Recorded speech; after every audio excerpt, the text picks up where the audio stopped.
প্রতিদিন সকালবেলা ছাগলগুলোকে গাছের পাতা দেই। তো আজকে ওই গাছের পাতা পেরে দিতে পারি নাই, সকাল থেকে কোনো না খেয়ে আছে। তো আজকে যাচ্ছি জমিতে নেপিয়ার ঘাস কাটতে, এই যে বস্তা কাছি নিচ্ছি। তো চলেন আমার জমিতে যাই। তো ঘাসের জমিতে চলে আসলাম, এই যে দেখতেছেন ঘাসগুলো পাকচম ঘাস। তো এই ঘাসের আমি এই যে অর্ধেকে কাটবো, এই যে এই জায়গাটাতে কাটবো। তো উপরের যে অংশটা এটা হচ্ছে যে ছাগলের জন্য নিয়ে যাবো, আর নিচের অংশটা বিকেলে যখন আসবো কাটার জন্য এগুলো গরুর জন্য নিয়ে যাবো। ঠিক আছে। তো এই আগাটা অনেক সুন্দর খায়, আর পাতাগুলো দেখেন অনেক মোটা মোটা সফট আর কি। তো এগুলো এইভাবে খাওয়াই। তো যেহেতু একাই আসছি, তো ঘাসগুলো আগে কেটে নেই। তো ঘাসগুলো কেটে নিয়ে যাচ্ছি বাসায়। তো আগাটা কেটে নিচ্ছি। অনেকেই বলেন যে ভাই আমার ছাগল এগুলো খেতে চায় না। আসলে ভাই ছোট থেকে অভ্যাস করাতে হয়, আমার ছাগল প্রচুর খায় এগুলো।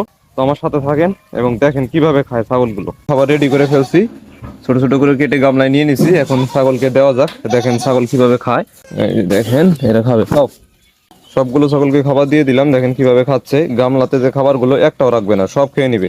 তো আপনারাও এইভাবে খাওয়াতে পারেন ছাগলগুলোকে। 18 থেকে 22% প্রোটিন থাকে এই ঘাসগুলোতে। তো ঘাস লাগান, ছাগলের খরচ কমান ভাই।